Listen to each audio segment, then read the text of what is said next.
Алматы облысы, Қарасай ауданы, Шамалған ауылы, Үшқоңыр орта мектеп-гимназиясының қазақ тілі мен әдебиет пәнінің мұғалімі Идрышева Назерке Қуанышбековна. Сәлеметсіңдер ме, балалар? 9 бөлім. 4 түлік мал мен егіншілік ел берекесі.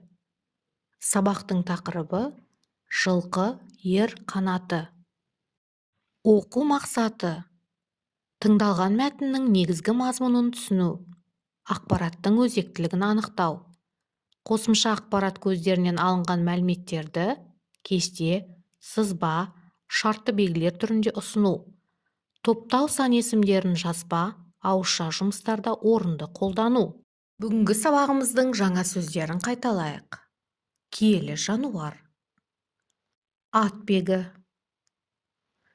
ел қорғаған, жан серігі, ажырату, жүйрік.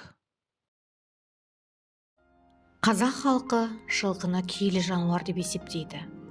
Жылқы кисе киім, мінсе көлік, жесе тамақ, ішсе сусын болатын киелі түліктің бірі. Жылқының жасы мен денсаулық жағдайын атбегілер тісіне қарап ажыратады. Ата-бабаларымыздан қалған жақсы аттың тісін қарамас болар деген нақыл соған байланысты туындаған. Қазақ халқы жылқыны ең алдымен ел қорғаған ердің жан серігі деп дәріптеген. Біздің аңыз ертегілерімізде, батырлық жырларымызда иесі қысылғанда ақылды, күшті тұлпарлар көмекке бірінші болып келетін туралы көп айтылады.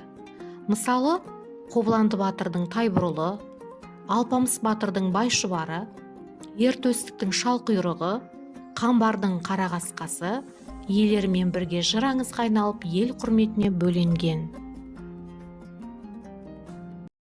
Балалар, видеороликті қарап тамашаладыңдар деп ойлаймын.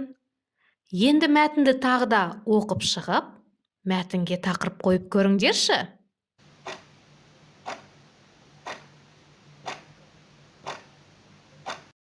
Тамаша. Жарайсыңдар, балалар. Мәтінмен жұмысты ары қарай жалғастырып көрейік. Енді сөздер мен сөз тіркестерін мағынасына қарай сәйкестендіріп көріңдерші.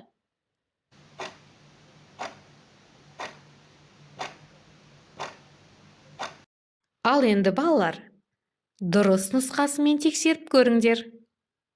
Грамматикалық тақырып: сан есімдерді еске түсірейік. Сан есімдер мағынасына қарай 6 түрге бөлінеді. Есептік сан есім, реттік сан есім, жинақтық сан есім, болжалдық сан есім, топтау сан есім, бөлшектік сан есім. Қазіргі берілетін тапсырма топтау сан есіміне байланысты. Топтау сан есім заттың санын топтап көрсетеді де, нешеден, қаншадан деген сұрақтарға жауап береді. Екінші тапсырманы орындайық. Топтау сан есімін зат есімдермен тіркестіріп жазыңдар. Өте жақсы. Ал енді бүгінгі сабағымызды қорытындылайық. Жылқы сөзіне кластер құраңдар. Сабақтан жылқы туралы көп мәлімет алдыңдар деген ойдамын, балалар. Жылқы 4 түліктің бірі. Жылқы иесі Қамбар ата. Қазақ халқында жылқыны құрметтеп, қасиеттеп жоғары бағалаған. Жылқы туралы аңыз әңгімелер, шығармалар, өлең жырлар, ертегілер өте көп. Сондықтан, балалар, қосымша ақпарат ретінде Абай Құнанбаевтың Шоқпардай кекілі бар қамыс құлақ өлеңін оқуға кеңес беремін. Сау болыңдар.